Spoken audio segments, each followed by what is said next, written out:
Meu nome é Luciana, eu sou executiva de Customer Experience e eu também estou na TV Relacionamento.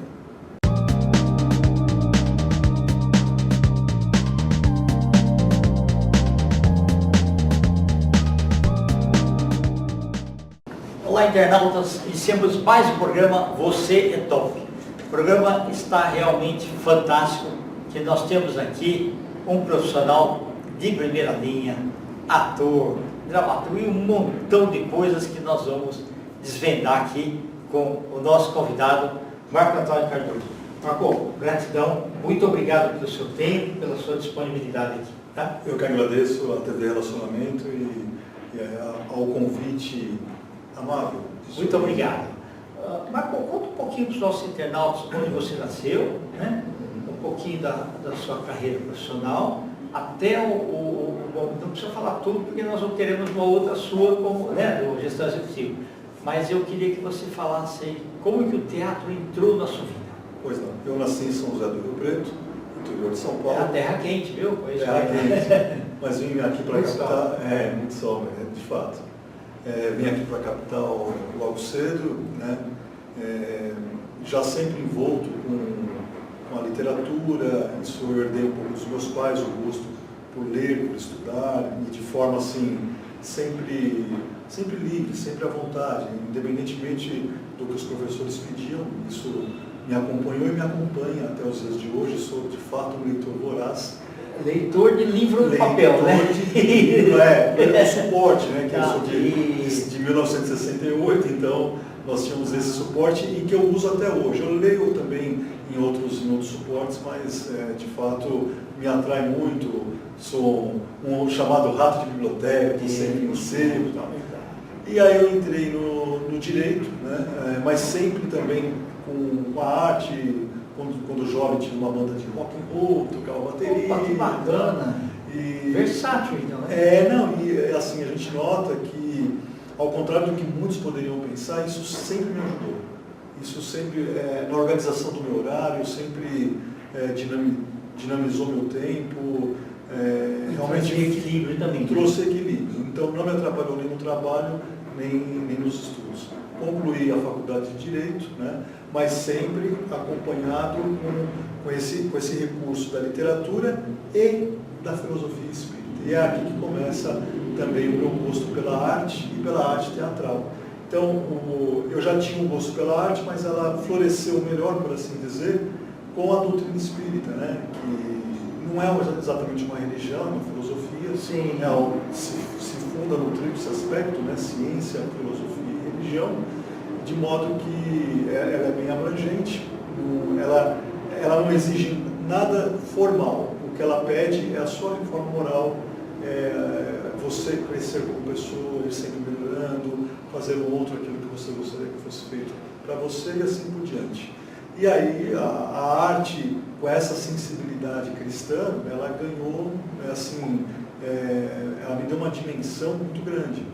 E eu comecei então com o teatro transcendental, teatro amador, dentro de casa espírita, mas também levando muito a sério, porque, embora não um público pagante, mas é um público que estava ali, de prestigiando e que merecia o melhor nosso. Então a gente sempre se debruçou com as obras de Francisco Cândido Xavier, trabalhando com a presidente do nosso centro, Isabel Mazzucati, que foi muito amiga de Chico. Nosso centro é o Centro Espírita Jesus Redivivo, que eu tenho assim, um profundo agradecimento. Sim. E quando eu fui fazer então as chamadas oficinas teatrais, fui fazer uma oficina teatral na Federação Espírita de São Paulo e conheci o James Holder, que inclusive já teve isso, perfeito. E fazendo oficinas ali, trabalhando, eu vi a perspectiva de trabalhar também com o teatro profissional. Antes disso, eu já escrevia e roteirizava. E agora então, atuando no teatro profissional, com esse afã, com essa vontade de levar o teatro transcendente, a peça espírita, tendo aprendido algumas coisas, muito por intuição, algumas oficinas, e com um bom diretor que é o James Holder, isso te dá uma dimensão, te dá te assinala uma autonomia tanto para escrever, que eu realmente, a minha praia, por assim dizer, é a escrita, mas também para atuar. atuei em Sete Gatinhos esse ano, que foi minha avant-première no teatro. Sim, e é uma peça difícil, viu? Nelson Rodrigues, né? E com o James Holder, que é muito detalhista. Então, o teatro, assim, eu acho que qualquer recurso de arte, ele pede, ele reclama uma atuação, uma generosidade, uma entrega. Não é fácil fazer. O que parece fácil ali no palco, no cinema, na dança, na dramaturgia, a gente faz parecer que é fácil, mas precisa de dedicação. Mas é possível com dedicação. E agora nós estamos então para encerrar essa primeira parte. Eu estou com 2 peças ensaiando, próxima já à estreia, roteirizada por mim, Amor sobre Meu Amor, que é um romance espírita ambientado na Suíça, século XVII, precedido de muita pesquisa, que é outro recurso que eu gosto muito, pesquisa. Eu acho que qualquer bom trabalho, ele é precedido por uma boa pesquisa. Porque aí fica fundamentado, né? Fica fundamentado, senão você vai falar com fundamento. E temos então Allan Kardec e as Mesas Girantes, né? Cuja estreia está programada para 7 de outubro no Teatro Escobar. Com a direção de James Holder em Allan Kardec e as Mesas Girantes. E estou com o Oswaldo Sophie na direção de Amor sobre Meu Amor, que é um diretor que está estreando, mas tem uma comunicação muito boa com o teatro espírita. Mas o James Holder nos ajudando na direção executiva.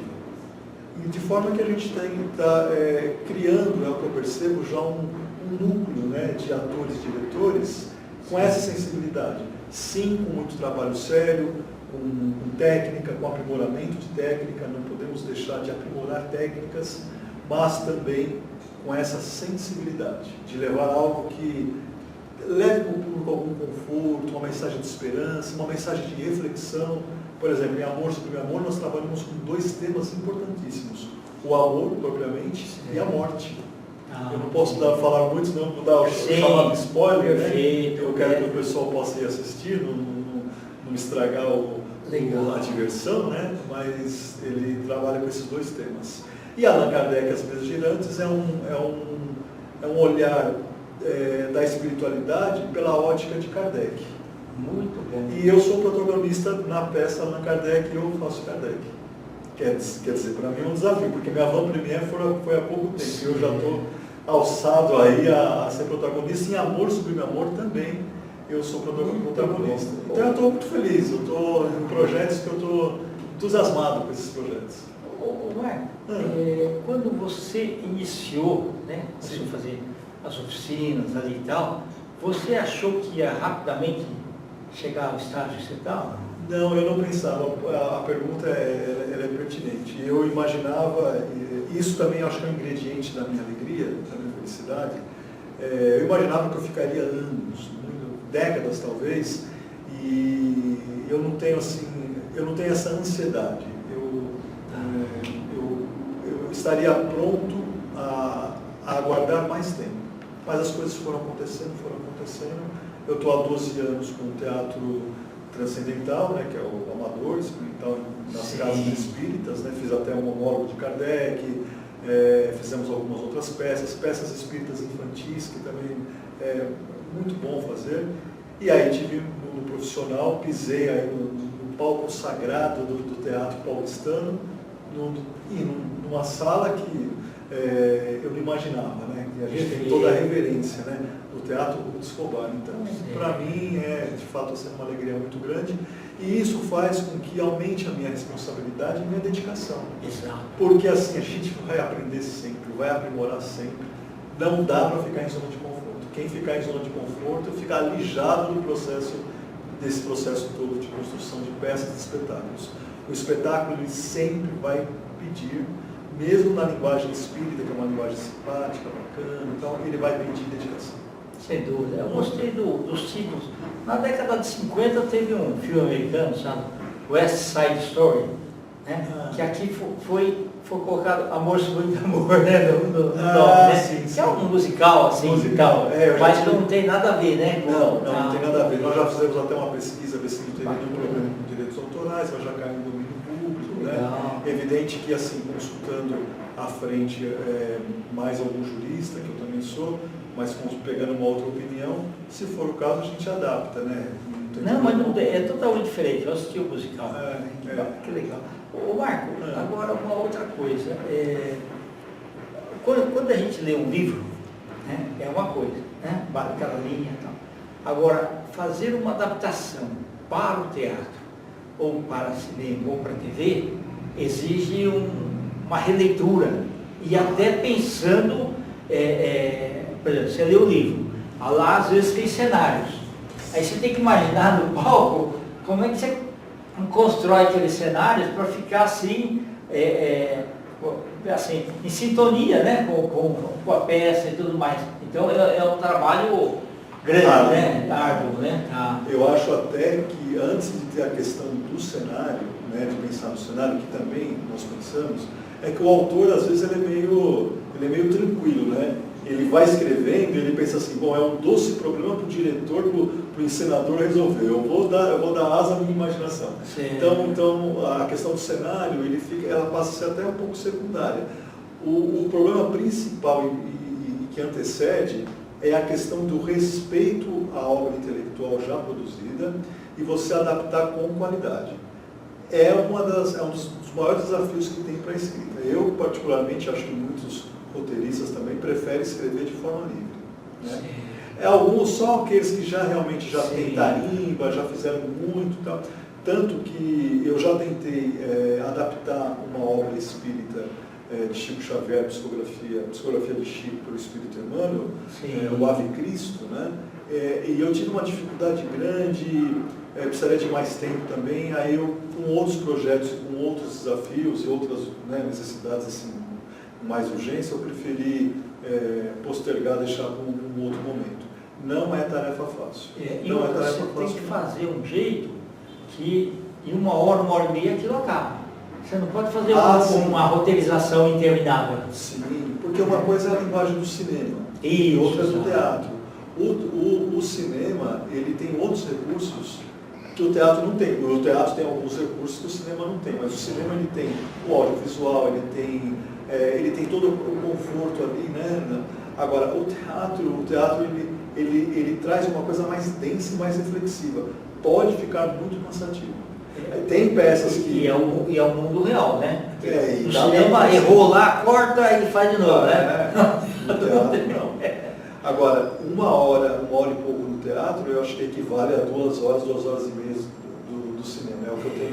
É o que a minha experiência sinaliza, né? Eu mesmo prefiro roteirizar para teatro, escrever peças de no máximo 1 hora, 1h10, porque sempre vai passar um pouco também. Exato. Vai ter talvez algum acréscimo no texto, que também eu convivo muito bem com isso, né?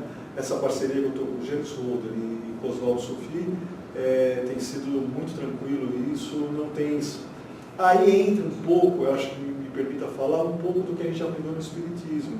Aí não entra aquela coisa assim do melindre, do apego. Eu tenho desapego, olha, é o que fica melhor para o espetáculo. Olha, essa frase não está bem colocada, tiremos. Essa palavra também não está, olha, aqui não dá sentido. É a flexibilidade, né? É a flexibilidade, é sempre visando um bom espetáculo. E outra, já é uma alegria o meu texto poder entrar. Sem dúvida. Ô Marco, qual o problema? Eu sempre, quando eu fui executivo, eu sempre falava para os outros funcionários o seguinte: olha, procure fazer sempre o melhor. Né? Quando ele trazia um negócio, eu falava, tá bom, esse aqui. Tá, mas esse é o melhor que você consegue? Se for o melhor, eu consigo, né? Sim. Então, o que você está falando assim é que no teatro, 1 mais 1 é mais do que 2, né? Então, e a soma dos talentos, né? Você, o James e todo o pessoal ali, essa soma dá mais do que 2, 3 pessoas, né? Não, isso é bacana. Muito mais, exatamente. Decuplica, né? Exatamente. Nós estamos fazendo os ensaios agora para Allan Kardec e assim, está cada vez melhor. Então, agora, o que eu digo, o que eu posso dizer, principalmente para quem está iniciando, não desanime. Porque assim, verdade seja dita, teve momentos em que eu pensei em parar, teve momentos que eu desanimei, porque as dificuldades elas vêm. Só que quando você tem resiliência, dedicação, quando você deixa ego de lado mesmo. Sim. Porque um pouco de ego tem, mas você vai trabalhar isso quando você coloca essa força de vontade e você supera isso, o resultado que vem é tão bom esse resultado que você vai cada vez mais tendo segurança e sabendo, opa, essa dificuldade eu já passei, eu consigo passar por ela novamente. E você vai passando. Eu fiz o papel do Dr. Bordalo na peça Sete Gatinhos, um médico. Isso. E no começo, eu posso falar aqui tranquilamente, porque é a situação superada, no começo eu tive uma dificuldade ali para montar, para entender o que o diretor queria, cheguei a ficar irritado, estressado quase. Falei assim, não, mas espera aí, vamos respirar, vamos fazer os exercícios teatrais que a gente aprendeu, vamos respirar, vamos relaxar, vamos repensar. E uma coisa que, até falando um pouco de método, né, por exemplo, Eugênio Kuznets, ele fala muito sobre o saber ouvir. Certo. Ouvir, a capacidade de ouvir. Quando eu comecei a ouvir mais o outro, e não apenas as vozes do Marco, quando eu comecei a ouvir, eu falei assim, eu já sei, é Eugênio Kuznets, é ir pelo raciocínio. Porque ele fala o seguinte, tem dois tipos de atores, aquele que é genial e aquele que é talentoso. Normalmente, quem chegou no palco sagrado do teatro, ele já tem um talento. Talentoso você já é, mas genial é outra história. E para ser genial tem dois caminhos, para abreviar. Para ser genial, ou você é genial por intuição, ou você é genial porque você usou o seu raciocínio, o seu trabalho de observação, de escuta, de análise de comportamento humano. Aí você vai fazer com técnica para você chegar na genialidade. E qual é o caminho melhor? O da intuição ou dessa técnica? O Eugênio Kuznets, que trabalhou com o Stanislavski, ele coloca que melhor é a técnica. Por quê? Porque o da intuição, ele até brinca, ele fala, o espírito baixou em mim, mas há momentos que o espírito não baixou em você, e aí você perdeu a genialidade. Entendo a técnica, você tem uma metodologia, né? Então foi isso que um diretor como o James Golder me fez entender. Opa, você tem que trabalhar técnica sim, sem preguiça. E aí eu recebo uma mensagem no meu centro espírita, que eu frequento, e a gente tem que ter humildade, porque a gente vai aprender sempre falando assim, você está com Kardec, com o projeto Kardec, ok. Então, trabalhar de permeio, trabalhar e sempre trabalhar. Simples, rápida, sintética, mas ela me vale até hoje. Trabalho, trabalho e trabalho. Muito bom. Ô Marco, quando você entrou pela primeira vez lá no fazer os sete gatinhos, sim, dá aquele frio na barriga? Dá, sim.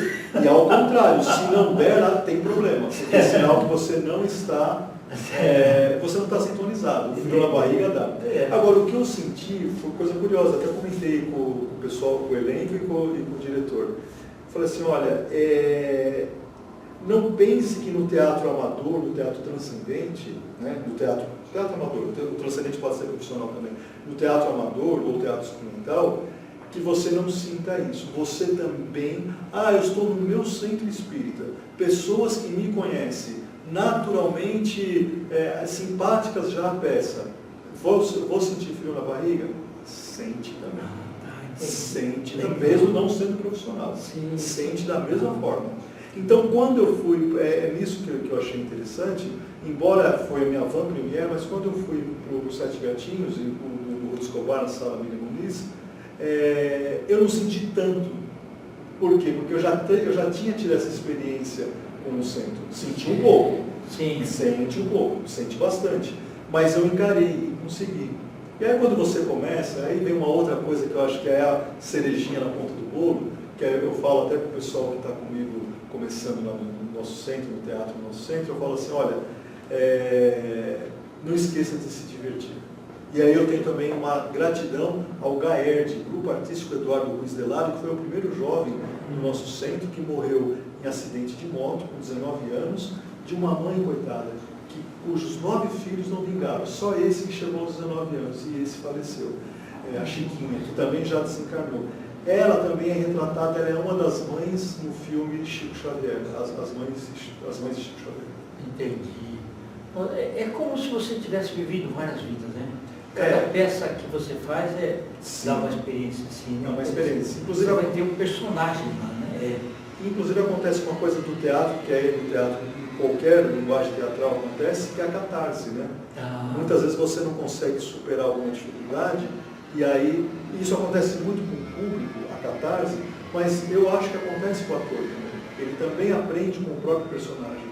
Eu fiz um roteiro sobre a escravidão, chamado IP Amarelo.